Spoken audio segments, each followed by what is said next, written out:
Greetings, everyone, once again to the China History Podcast. Laszlo Montgomery here with you as we continue our Ancient Dynasties overview. The three Bronze Age dynasties of China are behind us now, Xia, Shang, Zhou, all done with those. The Qin I rebroadcast last week to keep the continuity flowing.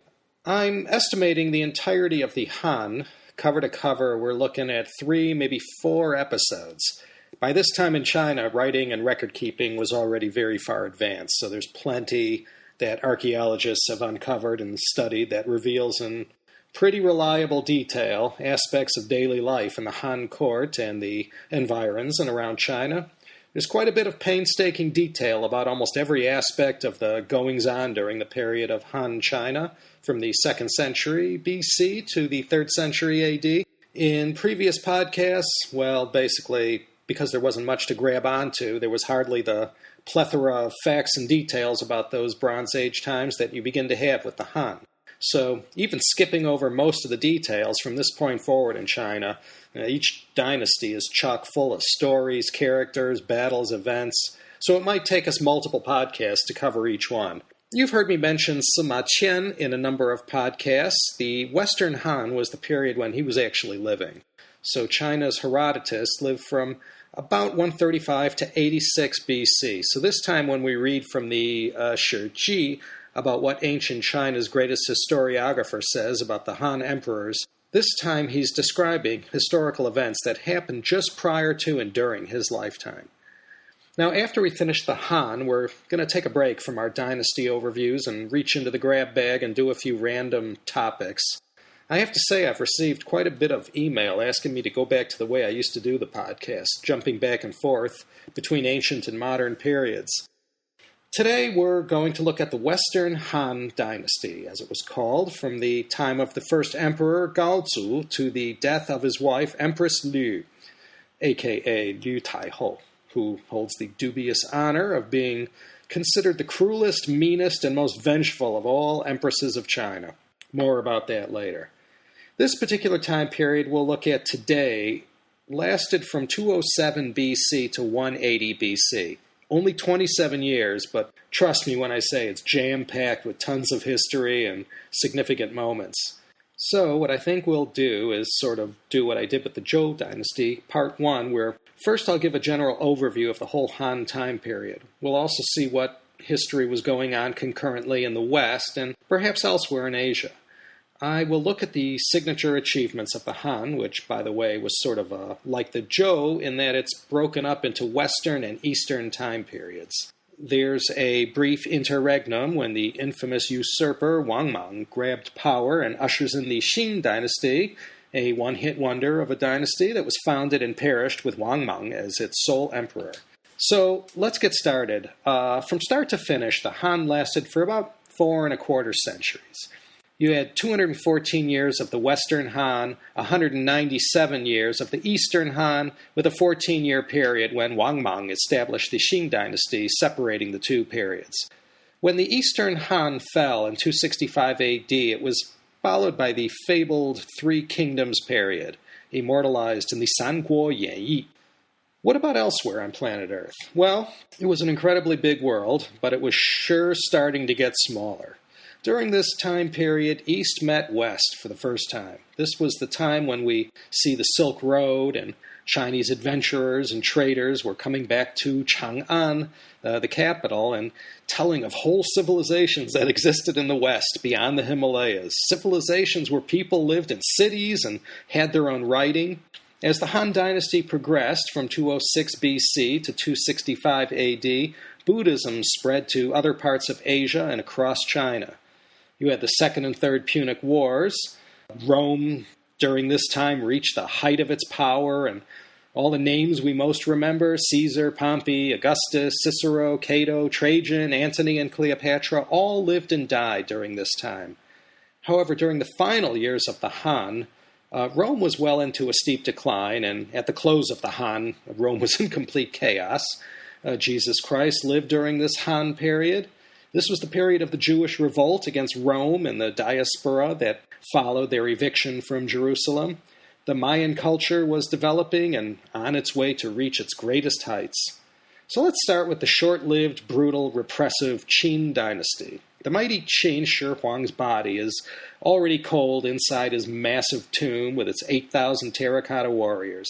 The second and third Qin emperors proved to be hardly the stuff their father was made of, and this imperial dynasty of China is falling apart after a little more than a decade after it was founded in 221 BC. The inhabitants of this empire were exhausted from the conscription work on the Great Wall, the palaces, the tombs, and other government projects. The people were taxed up to their eyeballs. The feudal lords, who had enjoyed so much power during the period of the Zhou, especially the Eastern Zhou, were more than a little disgruntled at having their power, their weapons, their political influence all taken from them. When Qin Shi Huang suddenly passed from the scene in 210 BC, the former kingdoms began to reassert themselves again. Confucius had said of the Qin that they had failed to rule with righteousness and humanity, and had failed to realize that the qualities required of a ruler were not those of a conqueror. So when we talk about the founding of the Han Dynasty, we begin with these two characters from Chinese history who were legends in their own time and whose exploits are taught in every history class in every school in the Chinese-speaking world. Here we introduce the founder of the Han Dynasty, Liu Bang, and his nemesis, the powerful Xiang Yu.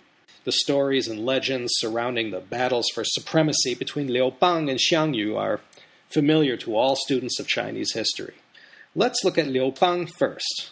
Well, what can I say? He was both a legend in his own time and still to this day. He was the first of only two commoners to rise to the level of emperor. That's in the entirety of Chinese history, imperial history anyway. He came from nothing, basically, and was blessed with quick wits, guts, determination, and heaven's favor. Now, around the time Liu Bang was ascending, we're talking 210, 209 to 207 BC, thereabouts, the empire that Qin Shi Huang had cobbled together now is the time when it was falling apart. Liu came from Fengxian, about 90 minutes north by car from present-day Xuzhou in Jiangsu. Back in Liu Bang's time, it was called Pei County. There's a great story about how he got the girl. He was a nobody living in Pei County when this wealthy and respectable lord moves to the town, and he had a beautiful daughter who he was looking to marry off to a good husband. Now this new guy in town, Lord Liu, invited some gentlemen to come to his house, and he had a local magistrate named Xiao He act as sort of an MC for the affair. The deal was that the cost of entrance to Lord Liu's was 1,000 coins. Otherwise, you had no chance to get close enough to Lord Liu to make an impact on him and get a chance to marry his daughter.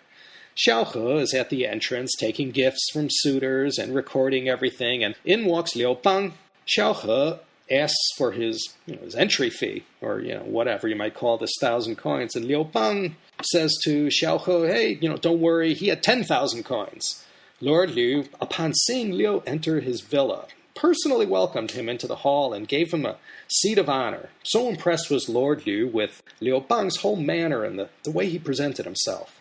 Xiao He then realizes this guy Liu, who was already sitting down next to Lord Liu, he didn't even have a single copper cash on him, and had conned his way into the whole affair. And Liu Bang, who fortune favored, he ended up getting the daughter Liu Zhi, who would later go down in history as the cruel Empress Liu. So, with his star rising, Liu Bang gets caught up in all the insurrections springing up against the dying Qin, and his natural charisma and leadership qualities make him one of the foremost rebel military leaders of his day. Ultimately, as far as delivering the final thrust of the sword into the already defeated Qin, it all came down to Liu Bang of the state of Han and Xiang Yu of the state of Chu. Xiang Yu, he was not a commoner. He came from an illustrious line of generals of the mighty Chu state.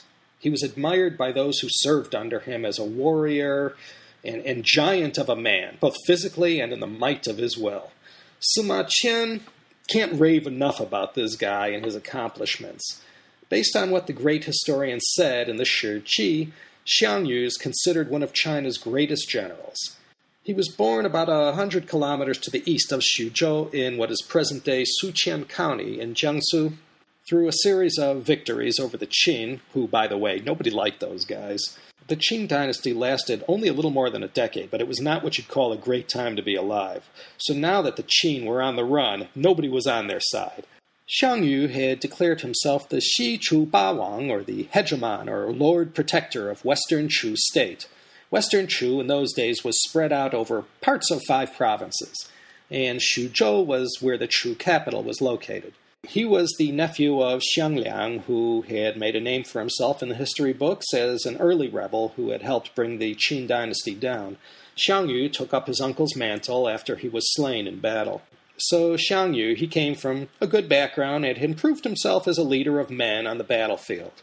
I think I can make this an all Liu Bang Xiang Yu podcast. That's how many great stories there are about their rivalry and ultimate showdown. So much drama. We really have to move on. But let me just give you the main history. These 2 great leaders fought each other for what was a chance to fill the void left by the Qin. The Qin only held these Chinese kingdoms together as one single nation for merely a decade, but they proved it could be done. So the precedent was set, and both Liu Bang and Xiang Yu knew the awesome power an emperor could hold, as opposed to the king of a mere state.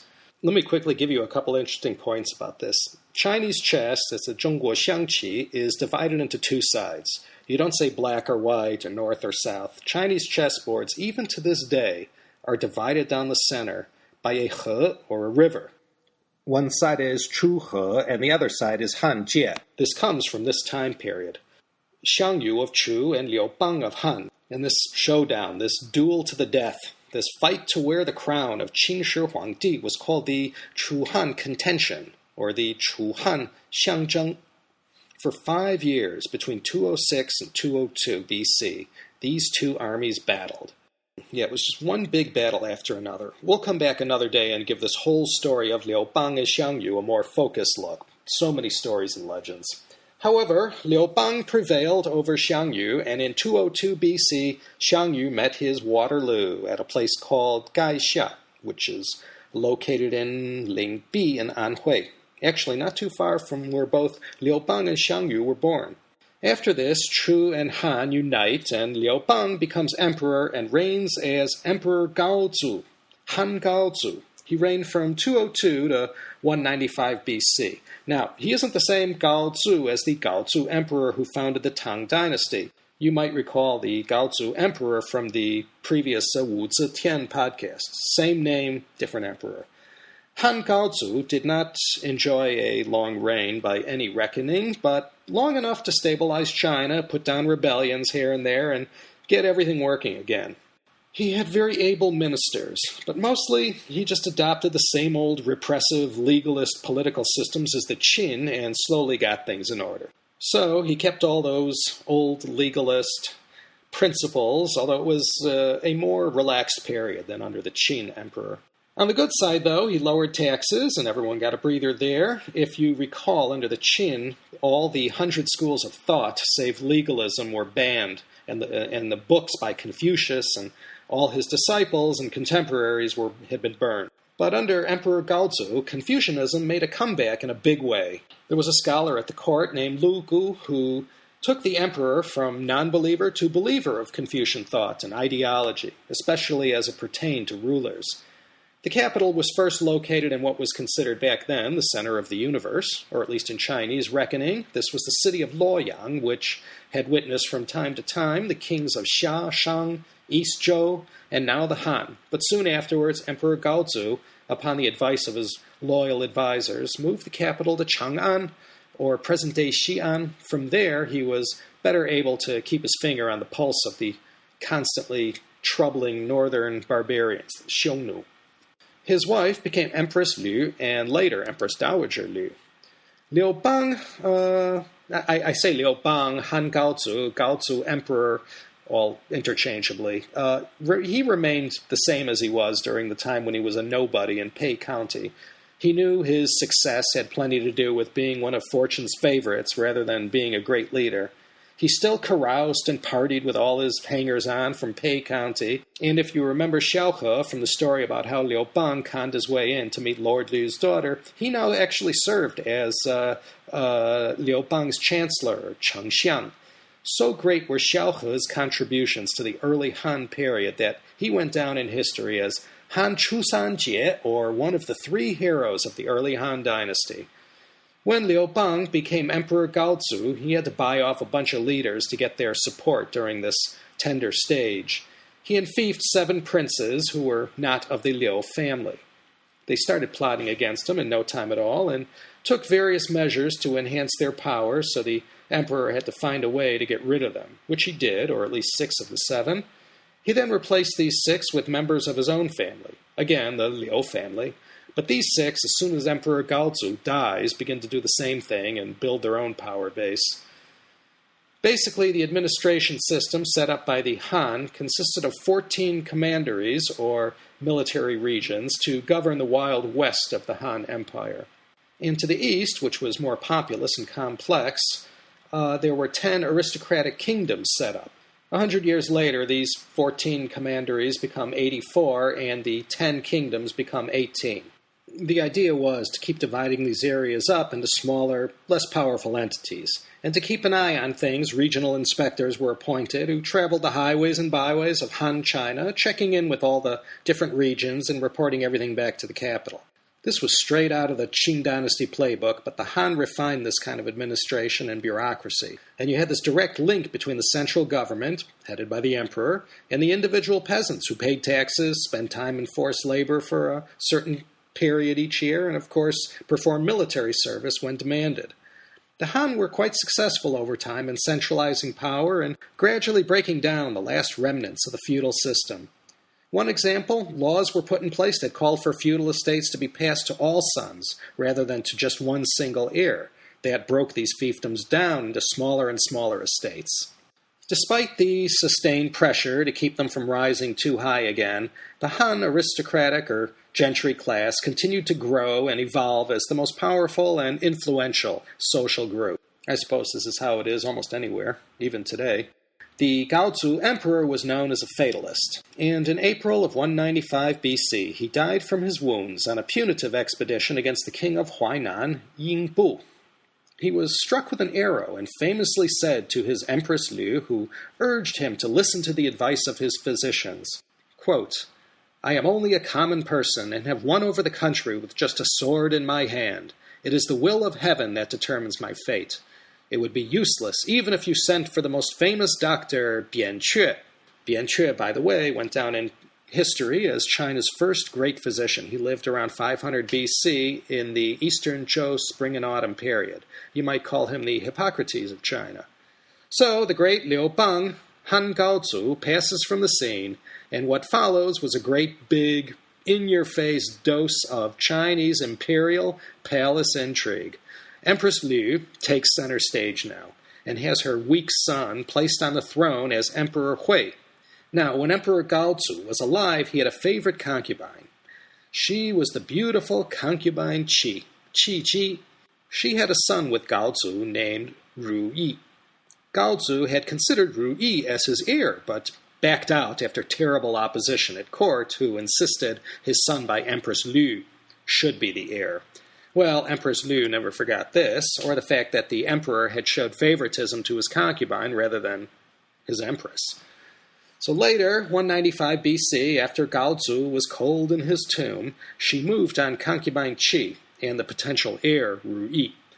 She had the prince poisoned to death in a rather gruesome and nefarious way. She then had concubine Qi arrested, and in short order had taken her from the opulent life of the imperial court to the hell on earth that were the dungeons. There, the deceased emperor's favorite concubine sat in chains, head shaved, wearing prison garb, and also spending her days husking rice. But this wasn't enough. As Sima Qian wrote, and he should know since he came only 7 or 8 decades ex post facto, the wicked Empress Liu had her former rival blinded and had her tongue cut out, and then all 4 limbs cut off, and made her live in an underground pig pen. And she bragged about this to the court and referred to concubine Qi as the Renzhi, or human pig. When she proudly showed her handiwork to her son, Emperor Hui, Sima Qian said that Emperor Hui could no longer rule. So affected was he at the sight of what his mother had done to his father's favorite concubine. He lived out the rest of his reign traumatized at what he had beheld, and went through the rest of his days in a stupor of booze and carnal pleasures, and died in 188 BC. He died, leaving 2 infant sons, who became emperors Qianshao and Hoshao, but the real power lay with the regent, their grandmother, the Empress Dowager Liu. Now, all these years as empress had taught her a thing or two, and although earning a reputation for ruthlessness, Empress Liu was also an extremely capable administrator and ruler. All right, now, if you remember, Emperor Gao Qi, at the very beginning, he had installed these people from the Liu family, from his family, the Liu family, as princes in various lands. Well, as I said, they rose up, and Empress Liu, one by one, got rid of them, and little by little took members of her own Liu family clan and inserted them into these places of power. And she reigned until 180 BC and died. And with her death, we had the Great Liu Clan Disturbance, as it was called, the Liu Shi Zhiluan. Everyone from the Liu clan who had enjoyed the good life under their benefactress, the Empress Dowager Liu, were rounded up and executed. And her grandson, the puppet Emperor Hoshao, was also deposed. This story of how the Lius usurped power away from the royal family and the aftermath that followed served as a warning to later generations who meddled on a grand scale with the royal family. We're going to stop here and pick up next time with the ascension of Emperor Wen to the imperial throne. With Emperor Wen and his son, Emperor Jing, together they ruled during the golden age of the Western Han from 180 to 141 BC. So please come back again next week as we continue our look at the Western Han Dynasty. We're going to come back another day and focus more on various aspects of this period that we just discussed today. So, for now, this is your humble narrator, Laszlo Montgomery, urging you to visit my website at www.chinahistorypodcast.com. Send me an email or a comment. Wow, we're only a couple decades into the Han. Centuries still to go yet. I hope you'll keep listening. Once again, I'm signing off from the lovely and quaint town of Claremont, California, home of the all-American Village Grill located on the corner of Yale and 2nd. Join us here each week as we bring you another topic from 5000年的中国历史. So take care, everybody.